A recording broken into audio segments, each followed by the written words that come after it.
Hey! Hey! Hey! Push karo. Hey! Hey! Hey! Hey! Doing everything they can to make sure it doesn't happen again. All the girls here say they have been victims of sexual assault. To protect themselves, they are learning and honing their skills in self-defense.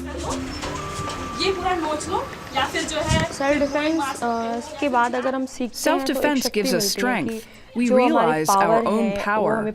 Before that, we felt we were weak and couldn't do anything if someone manhandled us. But after learning self-defense, girls are getting back their self-confidence.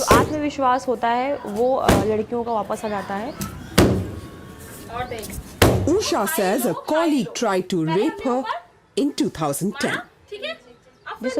I was mentally disturbed, and my entire family was affected. This went on for a year. Usha says she tried to register a complaint with the police, but she was met with hostility. Even members of her own family asked her to let it go and move on. But when she finally began to open up about what happened, others around her had a different attitude. They all said that if a bold girl like me can't take action, then what about all those girls who commit suicide after such incidents? The Red Brigade. Originally a group of 15 survivors of rape or molestation, the group today has more than 200 members. The girls practice how to handle themselves in tense situations. In this exercise, for instance, they are simulating a group of men surrounding and hassling the girl in the middle. Beyond self-defense, Usha says the brigade is trying to change an ages-old attitude that men in this part of India have towards women and girls. We should at least be bold enough to talk face to face to men who trouble us. That's the first step. Second, we tell the family about what the person is doing. Our third step is to complain to the police so that they don't say we didn't tell them. After these three steps, if the person doesn't listen, then we insult him in front of people. Our dress is red and black because red signifies danger and black signifies protest.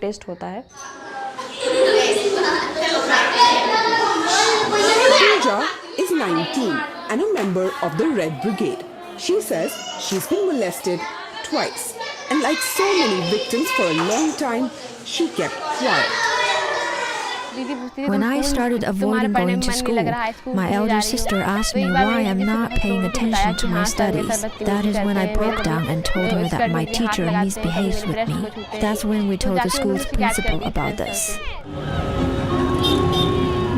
But coming forward did her no good. Pooja's complaint to the school principal fell on deaf ears. Later, she was forced to change schools. Pooja says when she was assaulted again, this time by a neighbor, she was told to keep quiet so it wouldn't jeopardize his future. It was a similar experience for Jyoti. She's now 14, but she says she was only 8 when she was raped and didn't even know what had happened. When I was at an age when I didn't even know about anything, I was raped by my neighbor. It was much later when I was studying with Musha, and that's when I realized I was raped.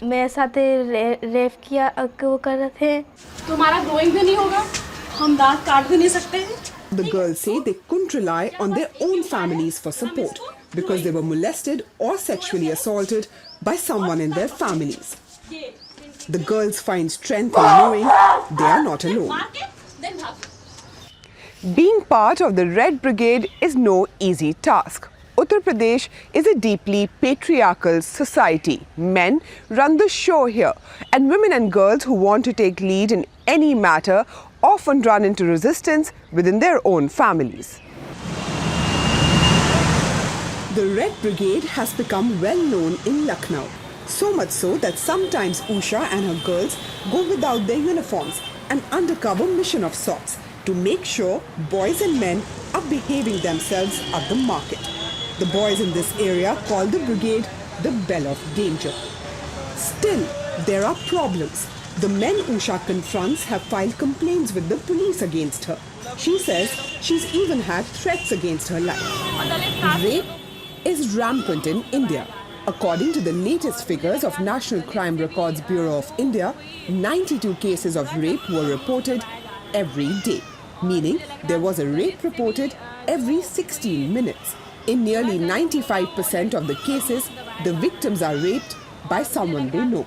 These figures are shocking, but most rapes in India still go unreported. And for those that do get reported, only 27% result in a conviction.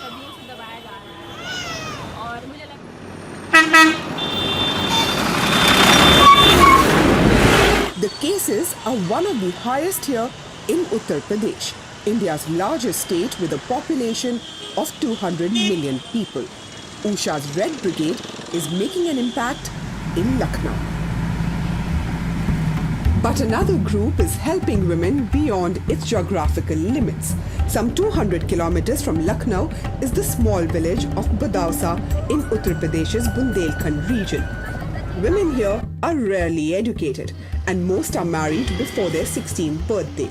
Rates of domestic violence remain high. The abuse of women is rampant across India, from its capital New Delhi to small villages like the one here in the state of Uttar Pradesh. Women are struggling for the most basic right to feel safe in their own communities. But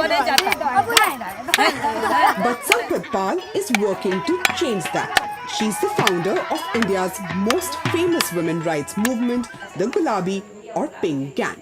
Sampat's own story is like so many others from this village. I got married when I was 12. I first had my own life battles to fight. I had no idea about the world. Even when I got married and then had a child when I was 15, I wasn't mature enough to understand anything. It was only when my in-laws started troubling me that I realized this is injustice. She started the Gulabi Gang in 2006. Armed with bamboo sticks, locally called lathis, Gulabi Gang members sought out husbands, fathers and brothers who abused or abandoned the women in their families. They used confrontation to get those men to see reason, but only used their lathis for self-defense. Sampat says she and her members always follow the law. What began as a group of just 5 has now grown into a regional movement with 300,000 members. Women from across the region seek Sampat's advice and assistance. Because of my husband, my life was a living hell. He used to be an alcoholic and a drug addict. He used to beat me up. That's when I joined the Gulabi Gang. People here say there is little to no governmental assistance for abused women. Laws have been passed to protect them, but they largely go unenforced. We wanted to pose that question to local authorities and were promised an interview by Uttar Pradesh's Minister for Women and Child Development. But when we got here, we were told the minister did not want to speak.